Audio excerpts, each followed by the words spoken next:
उम्मीदवार तय करते हैं। प्रधान जी, जो अभी आपने कहा कि किसानों के हितों में घोषणाएं की है मुख्यमंत्री साहब ने, तो क्या लगता है कि जो लोकसभा चुनाव में जो किसान दूर हो गया तो वो दोबारा जुड़ पाएगा? भारतीय जनता पार्टी से किसान कभी भी दूर नहीं हुआ।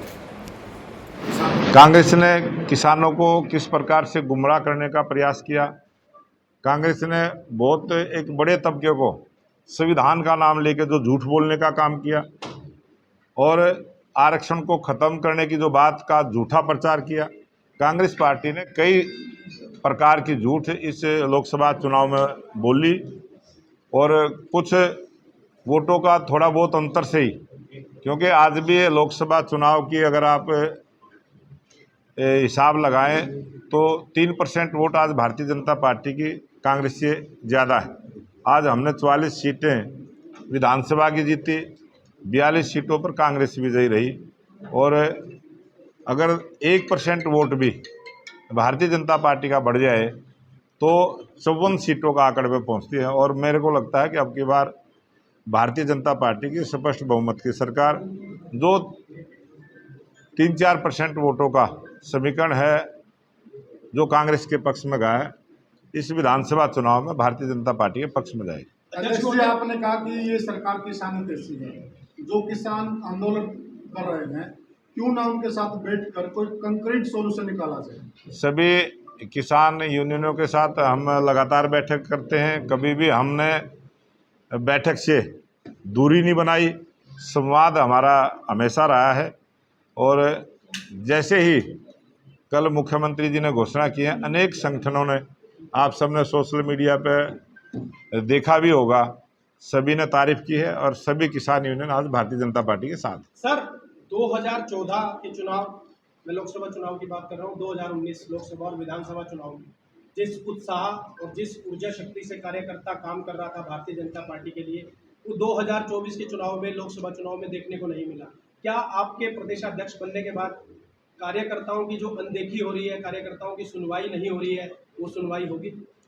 कार्यकर्ताओं की सुनवाई भी होगी, कार्यकर्ताओं के कहे हुए काम भी होंगे और पहले भी हुई हैं।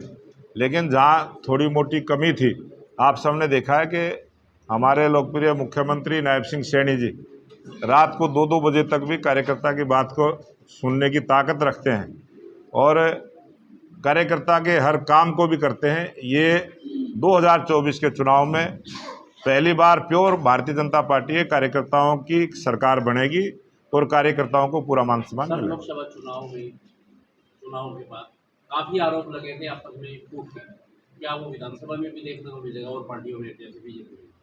भारतीय जनता पार्टी एकजुट होकर चुनाव लड़ेगी और भारतीय जनता पार्टी ने पिछला चुनाव भी एकजुट होकर लड़ा है।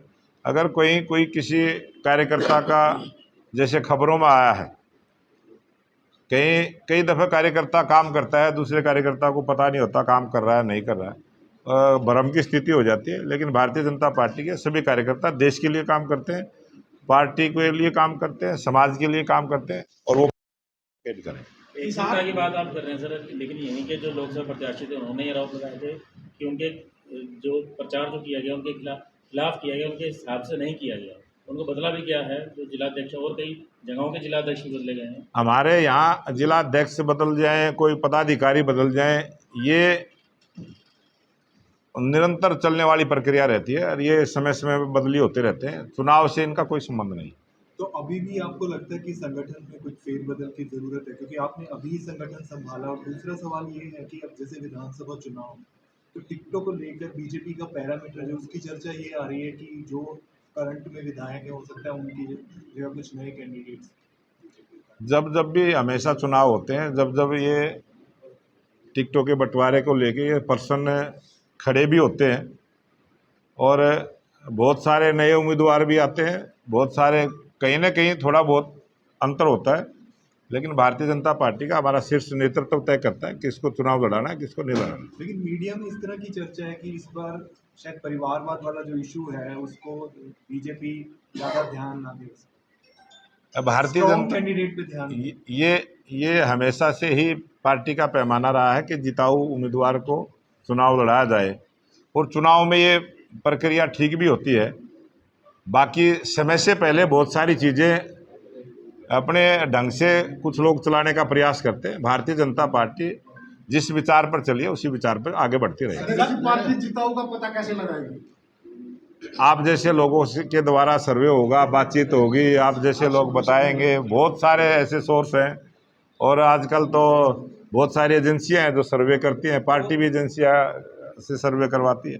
सर, भूतपूर्व मुख्यमंत्री और नेता प्रतिपक्ष भूपेंद्र सिंह हुड्डा का दावा है कि लोकसभा में हरियाणा में बीजेपी हाफ हो गई है और विधानसभा चुनाव में साफ हो जाएगी, क्या कहेंगे? कांग्रेस पार्टी बहुत बार हर चुनाव में कुछ न कुछ बोलती रही है और आगे भी वो ऐसे बोलते रहेंगे और इनके बोलने से जनता उसका जवाब भी देती रही है।